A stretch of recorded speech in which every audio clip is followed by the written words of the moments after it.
दिल्ली में आज की बारिश ने खोल दी पोल। दिल्ली के द्वारका इलाके में सड़क धंसने से गड्ढे में समाई एक कार। सड़क पर चल रही कार के नीचे से जब जमीन खिसक गई तो कार उसमें समा गई। ये वाकया हुआ दिल्ली के द्वारका सेक्टर 18 में। दिल्ली पुलिस के जवान की गाड़ी सड़क धंसने से गड्ढे में समा गई। इस हादसे में अश्विनी नाम के पुलिसकर्मी की जान बाल बाल बची, लेकिन इस हादसे में कार को काफी नुकसान पहुंचा है। गनीमत रही कि कार चालक की जान बच गई, लेकिन आज के इस हादसे ने दिल्ली में सड़क बनाने वाले विभाग के काम की क्वालिटी की पोल खोल के रख दी। भारी बारिश के बीच राजधानी दिल्ली में हुआ एक दर्दनाक हादसा। जल भराव का वीडियो बनाते हुए रेलवे अंडरपास में भरे पानी में डूब गया एक युवक। दिल्ली में मेहरौली बदरपुर रोड पर प्रहलादपुर अंडरपास में यह हादसा हुआ। बारिश के बीच अंडरपास में कई फीट पानी भर गया था। एक बस, एक गाड़ी और एक डंपर पानी में फंस गए। इसी दौरान वीडियो बनाने की कोशिश में अंडरपास में भरे पानी में एक 27 साल के युवक की डूबने से मौत हो गई। पुलिस के मुताबिक मृतक का नाम रवि चौटाला है, जो कि दिल्ली के जैतपुर इलाके का रहने वाला था। पुलिस के मुताबिक युवक अंडरपास में वीडियो बनाते हुए काफी अंदर तक चला गया था। दिल्ली में बारिश के दिनों में अंडरपास में पानी भरना कोई नई बात नहीं है, लेकिन पानी निकासी की बदइंतजामी इस बार जानलेवा साबित हुई है। हरियाणा के जींद में सड़क पर बने गड्ढे में घंटों फंसी रही यात्रियों से भरी एक सरकारी बस। बस में सवार लोगों को खिड़की से निकाला गया बाहर। जींद में सुबह से सड़कों पर इतना पानी भर गया कि गड्ढों का पता ही नहीं चला, जिसका नतीजा ये हुआ जो इस तस्वीर में दिख रहा है। यात्रियों से भरी हरियाणा रोडवेज की ये बस सड़क पर बने एक गड्ढे में फंस गई। इससे चीख पुकार मच गई। बस में महिलाएं और बच्चे भी थे। सड़क पर पानी ज्यादा होने की वजह से यात्री बाहर नहीं निकल पा रहे थे। ऐसे में स्थानीय लोग आगे आए। उन्होंने एक एक करके यात्रियों को बस की खिड़की से बाहर निकाला। बाद में बस को क्रेन से बाहर निकाला गया। इस दौरान करीब 3 घंटे तक यात्री परेशान रहे। जींद में मानसून में हुई इस बार बारिश ने जींद के बारिश के पानी के निकासी सिस्टम की पोल खोल दी। मुंबई में मैनहोल का ढक्कन ढीला होने से 2 लोगों की जान पर बनाई। सड़क किनारे चलते चलते 2 लोग मैनहोल में गिरते गिरते बचे। मुंबई के भांडुप इलाके का ये वाकया सीसीटीवी कैमरे में कैद हुआ है। बारिश के बीच यहाँ से गुजर रहे 2 लोग अचानक मैनहोल के कवर में लड़खड़ा गए और गिर पड़े। वो तो गनीमत रही कि वो लोग मैनहोल में नहीं गिरे। बताया जा रहा है कि मैनहोल का कवर ढीला होने की वजह से ऐसा हुआ। बीएमसी का कहना है कि पानी का प्रभाव इतना तेज था कि यहाँ बने मैनहोल का कवर ढीला हो गया। इस घटना का वीडियो सामने आने के बाद बीएमसी ने अब 2 नए मैनहोल कवर लगाए। पाकिस्तान की राजधानी इस्लामाबाद में चीनी कंपनी के बनाए इंटरनेशनल एयरपोर्ट की छत जरा सी बारिश में ही लीक होने लगी। इस्लामाबाद एयरपोर्ट की छत से होते इस लीकेज का वीडियो पाकिस्तान में खासा वायरल हो रहा है। एक बारिश ने इस्लामाबाद के इंटरनेशनल एयरपोर्ट का यह हाल कर दिया। एयरपोर्ट के एक हिस्से में पानी टपकने लगा। इससे इमिग्रेशन सेंटर का कामकाज प्रभावित हो गया। यहाँ के कंप्यूटर सिस्टम को भी काफी नुकसान हुआ है। यही नहीं, फॉल्स सीलिंग्स भी गिरने लगी। इस्लामाबाद के इंटरनेशनल एयरपोर्ट का ये वीडियो पाकिस्तान में कई सवालों के साथ वायरल हो रहा है। इस्लामाबाद के नए एयरपोर्ट को चीन की सरकारी company China state construction and engineering corporation ने करीब 3 साल पहले बनाया था, लेकिन एयरपोर्ट का कामकाज शुरू होने के साथ ही छत से लीकेज की समस्या सामने आने लगी। जब भी बारिश होती है तो इस्लामाबाद का एयरपोर्ट लीक होने लगता है। जासूसी कांड पर चल रहे बवाल के बीच कल विपक्ष के नेताओं के साथ बैठक करेंगे पीएम मोदी। संसद भवन में होने वाली ये बैठक वैक्सीन नीति को लेकर है। सरकार अब कोरोना के मोर्चे पर विपक्ष के सवालों का जवाब देने की तैयारी में है। इसके लिए विपक्ष के साथ ये बैठक मंगलवार शाम 6 बजे होगी। बैठक संसद भवन की एनेक्सी बिल्डिंग में होगी। इस बैठक में विपक्ष की तमाम पार्टियों के संसदीय दल के नेता शामिल होंगे। इस बैठक में सरकार की तरफ से प्रधानमंत्री नरेंद्र मोदी तो होंगे ही, रक्षा मंत्री राजनाथ सिंह, गृह मंत्री अमित शाह, स्वास्थ्य मंत्री मनसुख मंडाविया और वाणिज्य मंत्री पीयूष गोयल भी मौजूद रहेंगे। सरकार इस बैठक में सभी विपक्षी पार्टियों के सामने कोरोना और वैक्सीनेशन की एक पूरी तस्वीर एक प्रेजेंटेशन के जरिए रखेगी।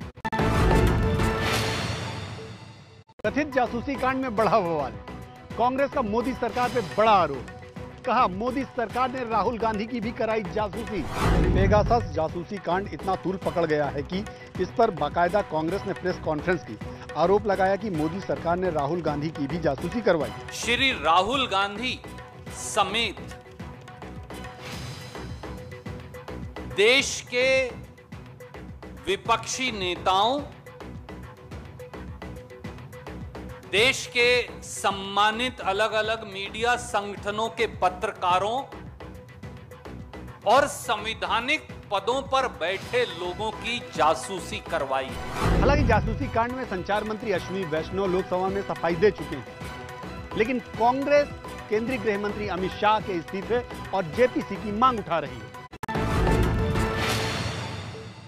जासूसी कांड पर कांग्रेस के आरोपों पर बीजेपी का पलटवार। पूर्व केंद्रीय मंत्री रविशंकर प्रसाद ने कांग्रेस के आरोपों को अस्तरहीन कहा। बीजेपी ने जासूसी कांड में लगाए गए कांग्रेस के आरोपों को सिरे से खारिज किया और ये सवाल भी उठा दिए कि आखिर ये मामला मानसून सत्र के पहले ही क्यों उछाला गया। जो पेगासस की कहानी है, इसका संकेत आईटी मंत्री वैष्णव जी ने दिया था। ये सारी कहानी मॉनसून सत्र के पहले ही क्यों शुरू होती है?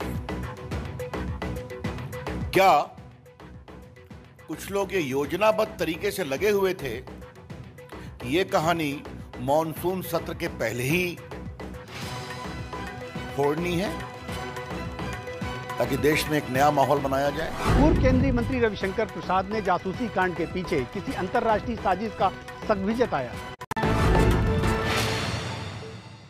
देश में पत्रकारों की जासूसी के दावों पर सड़क से संसद तक खूब हंगामा हुआ। विपक्ष इस पर सरकार से जवाब मांग रहा है। जासूसी के आरोपों पर राहुल गांधी से आज संसद में जब सवाल पूछे गए तो उन्होंने कुछ इसी तरह मुद्दे को उठाने की बात की। कांग्रेस सांसद अधीर रंजन चौधरी बोले, राष्ट्रीय सुरक्षा खतरे में है। हमारा नेशनल सिक्योरिटी खतरे में है, किसी का कोई प्राइवेसी नहीं है, सर्विलांस स्टेट चलते हैं, जरूर उठाएंगे ये मुद्दा।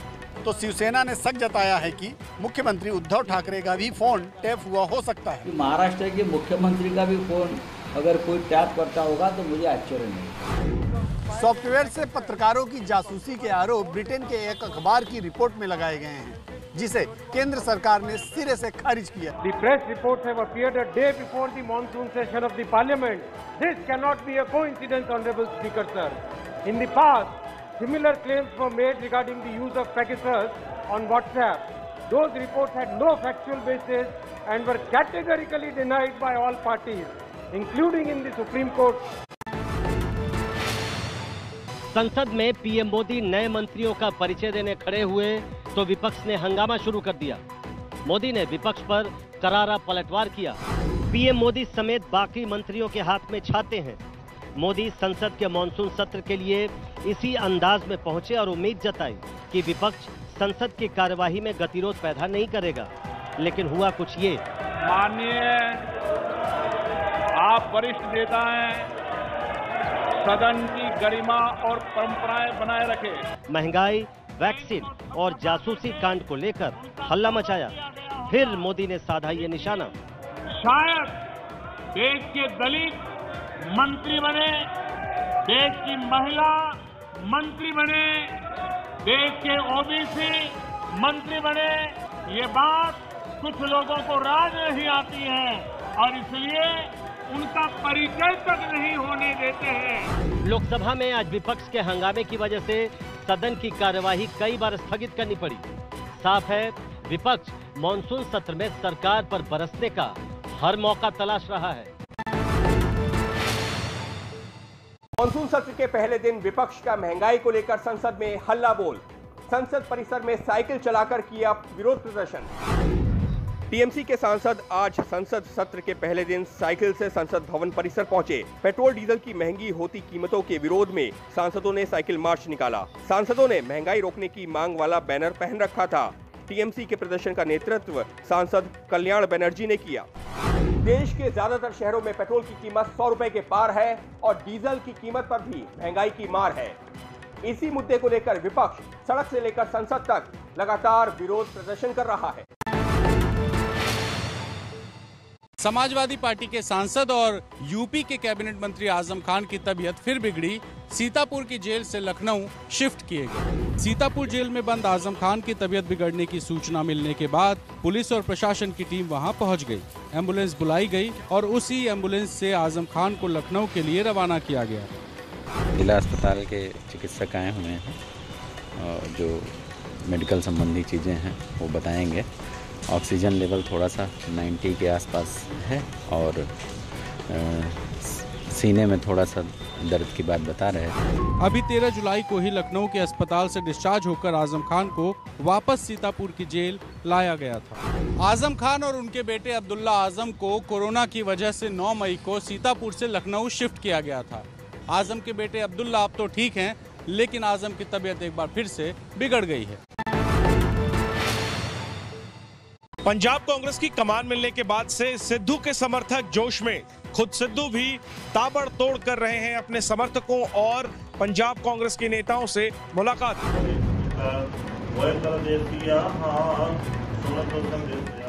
पंजाब की कमान मिलने के बाद नवजोत सिद्धू पहले पटियाला के गुरुद्वारे पहुंचे और पूरी श्रद्धा के साथ मत्था टेका। पटियाला में समर्थकों के बीच सिद्धू ऐसे ही जोश में दिख रहे हैं, तो चंडीगढ़ में सिद्धू के समर्थन में लगे बड़े बड़े पोस्टर, कांग्रेस दफ्तर के बाहर भी सिद्धू ही सिद्धू चमक रहे हैं। सिर्फ समर्थक ही नहीं बल्कि सिद्धू पंजाब कांग्रेस के तमाम नेताओं से ताबड़तोड़ मिल रहे हैं। आज चंडीगढ़ में सुनील जाखड़ से सिद्धू मिले और जाखड़ को अपना भाई बता दिया। पंजाब की बेहतरी के लिए बहुत सारी चुनौतियां हैं पंजाब के सामने। बड़ा भाई बड़प्पन दिखाया और बड़ा दिल दिखाया। नवजोत सिंह सिद्धू जोश में नजर आ रहे हैं, तो वहीं दूसरी तरफ कैप्टन अमरिंदर सिंह की नाराजगी खत्म नहीं हुई है। कैप्टन ने सिद्धू को अब तक बधाई भी नहीं दी है। सबकी नजरें इसी बात पर टिकी हैं कि सिद्धू और कैप्टन की मुलाकात कब होती है। कोरोना की तीसरी लहर को लेकर एक बार फिर देश के प्रधानमंत्री नरेंद्र मोदी ने देश की जनता को चेताया। प्रधानमंत्री नरेंद्र मोदी ने कहा कि बाहु पर वैक्सीन लगाकर कोरोना के खिलाफ बाहुबली बने। कोरोना के खिलाफ लड़ने के लिए बाहुबली बनने का एक ही उपाय है कि आपके बाहु पर वैक्सीन लगवा दीजिए।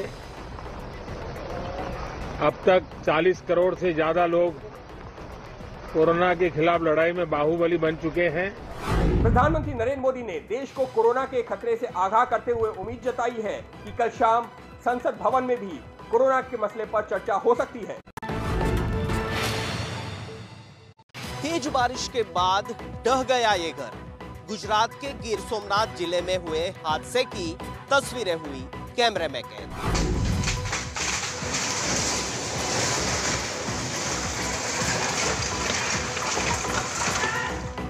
देखा आपने यह कैसे कुछ सेकंड में ये घर पूरी तरह ढह गया।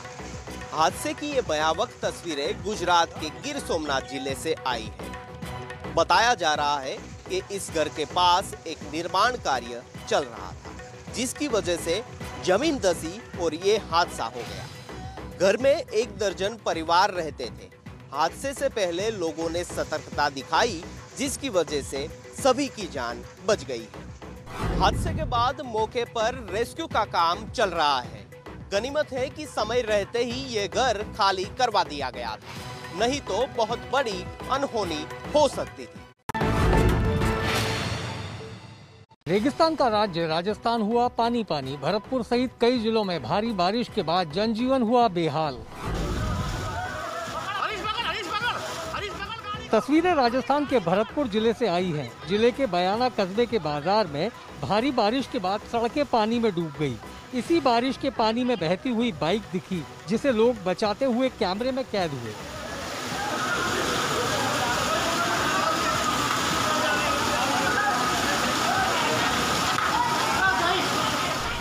राजस्थान के कई इलाकों में इन दिनों भारी बारिश हो रही है, इसलिए हमारी अपील है कि घरों से निकलते वक्त सावधानी बरतें। नवी मुंबई में तेज बारिश के दौरान पहाड़ी पर घूमने गए सैकड़ों लोग पानी की तेज धार में फंसे। सभी लोगों को रेस्क्यू कर बचाया गया। पानी की तेज धार बह रही है और लोग फंसे हुए दिख रहे हैं। तस्वीरें मुंबई से सटे नवी मुंबई के CBD इलाके की हैं। रविवार को ये लोग पहाड़ी घूमने गए थे, लेकिन भारी बारिश के बाद वाटरफॉल का पानी तेजी से बढ़ा और फिर सब लोग फंस गए। दमकल कर्मियों को इसकी सूचना मिली तो फिर रेस्क्यू ऑपरेशन शुरू हुआ और इस तरह से पानी की उफनती लहरों के बीच से लोगों को निकाला गया। फंसे हुए लोगों में बच्चे और महिलाएं भी शामिल थी। गनीमत रही कि समय से मदद मिली और लोगों की जान बच गई, नहीं तो बड़ा हादसा हो सकता था। हमारी आपसे यही अपील है कि जब भी आप बरसात के मौसम में ऐसी जगहों पर घूमने जाएं तो सावधानी बरतें। उत्तराखंड के पहाड़ों पर बादल फटने से फिर हुई बड़ी तबाही। उत्तरकाशी में बीती रात बादल फटा, कई लोगों की मौत हुई। पानी का ये सैलाब उत्तरकाशी के पहाड़ों पर बादल फटने के बाद शुरू हुआ है। उत्तरकाशी में बीती रात तेज बारिश हुई, जिसके बाद पहाड़ से ये सैलाब आया और यहाँ के मांडव गांव को अपनी चपेट में ले लिया। सैलाब से कई घर टूट गए। दोपहर तक मलबे से 3 शव निकाले गए। कई लोग घायल भी हुए हैं। मलबे में जिंदगी की तलाश जारी है। उत्तरकाशी के इस इलाके में राहत और बचाव का कार्य जारी है। एसडीआरएफ और आपदा प्रबंधन विभाग की टीमें लगातार मलबा हटा रही हैं। ऑस्ट्रिया में बाढ़ और बारिश से भारी तबाही, कई शहर पानी में डूबे, घरों में फंसे लोग। सड़कों पर बहता पानी और उस पानी में फंसी गाड़ियां। आसमान से आई कुदरती आफत की ये तस्वीरें ऑस्ट्रिया की हैं। भारी बारिश के बाद ऑस्ट्रिया के कई इलाकों में हालात खराब हो गए हैं। ये तस्वीरें ऑस्ट्रिया के हेलेन शहर की हैं, जहां शहर का पूरा इलाका पानी में डूबा हुआ है। जो लोग घरों में फंसे हुए हैं, उन्हें बोट की मदद से सुरक्षित जगहों पर पहुंचाया जा रहा है। बाढ़ प्रभावित इलाकों में किसी के लापता होने या जान जाने की खबर नहीं है। दुनिया के कई देश इस वक्त कुदरती आपदा की चपेट में हैं। कहीं पर का हो रहा है वहाँ तो कहीं पर है बादलों का इंतजार। मध्य प्रदेश के मंदसौर में लोग तेज बारिश के लिए हवन और नाच कर रहे हैं। मंदिर में हवन हो रहा है।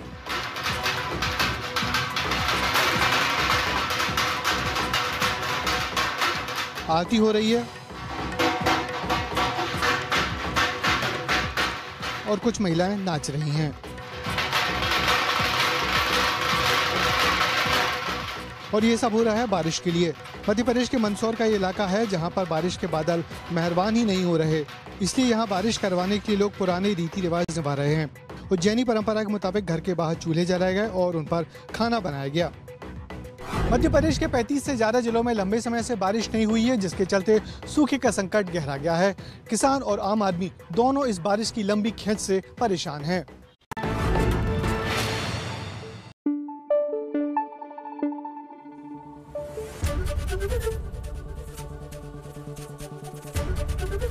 एबीपी न्यूज आपको रखे आगे।